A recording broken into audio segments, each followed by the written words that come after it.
It was the moment nobody saw coming, but one that felt long overdue.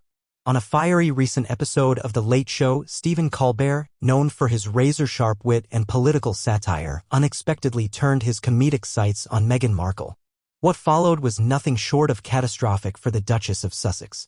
Colbert's scathing segment didn't just poke fun, it scorched.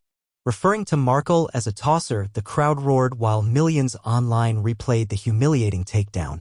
In Montecito, where Markle and Prince Harry have secluded themselves in their luxury mansion, the walls must have felt like they were closing in.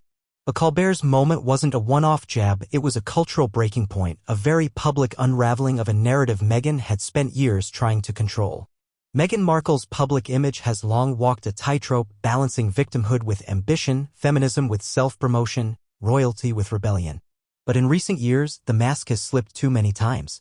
From Oprah interviews laced with accusations that were later contradicted or unverified, to Netflix docuseries that critics slammed as a vanity project, the Duchess has worn out the public's goodwill. Colbert's jab didn't feel out of left field, it felt like the release valve on a long-building pressure cooker. Colbert, who had previously offered sympathetic takes on the Sussexes' split from the royal family, appeared to snap on air. His tosser comment, British slang for an insufferable, arrogant fool, a hit like a thunderclap.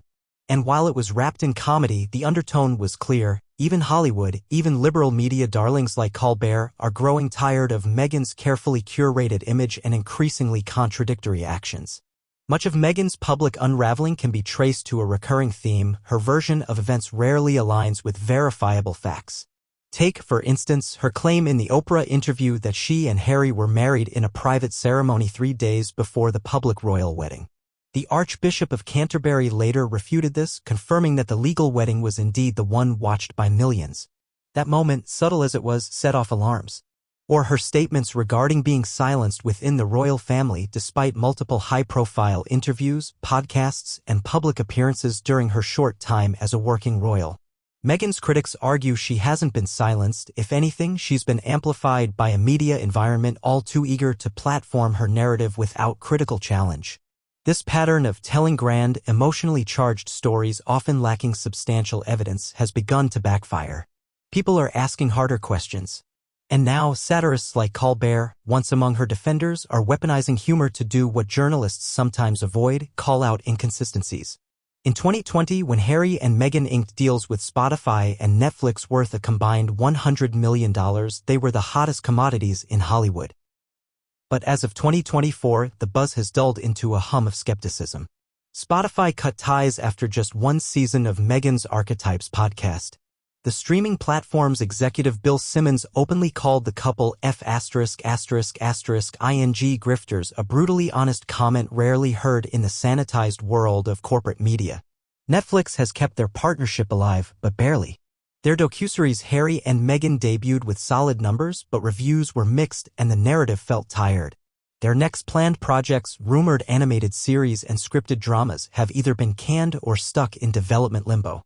Insiders whisper that Meghan's creative control often clashes with seasoned producers and that her vision often lacks substance beneath the gloss. Colbert's roasting landed because it mirrored the broader sentiment within Hollywood. Meghan Markle, once seen as a breath of fresh air, is now viewed as out of touch, overly curated, and tiringly self-righteous.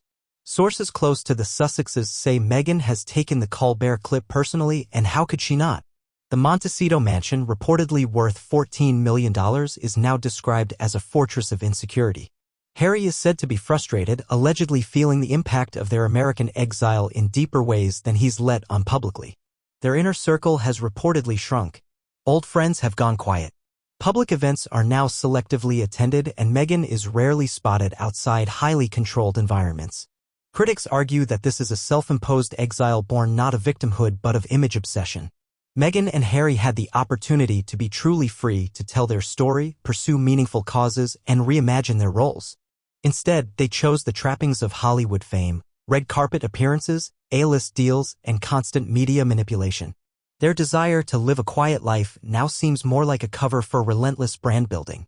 Social media, once Meghan's greatest ally, is increasingly unkind. Twitter/X threads dissect her every move. Reddit forums like r/Saint Meghan Markle have exploded in popularity, fueled by users compiling receipts, timelines, and discrepancies. TikTok creators have made entire careers unraveling her inconsistencies, often drawing millions of views. The tide has turned, not out of cruelty, but fatigue. People are tired of the victim narrative that never evolves. Tired of the hypocrisy of decrying media intrusion while simultaneously courting attention. Tired of the brand that positions itself as virtuous yet operates with the cold efficiency of a PR machine. If the Colbert moment was a cultural turning point, it was also a wake-up call. Meghan Markle has two choices: double down on the victim persona or reinvent herself with humility and authenticity. The public is not beyond forgiveness, but it demands transparency, consistency, and truth. Reinvention is possible, but it requires stepping away from the glamour machine, silencing the PR spin, and returning to the grassroots activism Meghan once claimed to care about. It requires admitting missteps, something she has so far refused to do.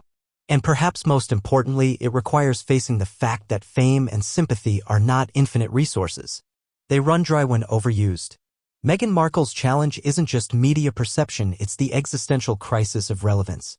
Without the royal brand, without public trust, and now without the support of even liberal cultural figures like Colbert, she stands at a precipice. Stephen Colbert's takedown wasn't cruel, it was cathartic. It marked the moment when satire spoke the truth that polite media wouldn't. It was a signal that even in the echo chambers of elite media and celebrity culture, reality has a way of clawing its way to the surface. Meghan Markle built a brand on disruption, on challenging the crown, on being the voice for the unheard. But somewhere along the way, she stopped listening.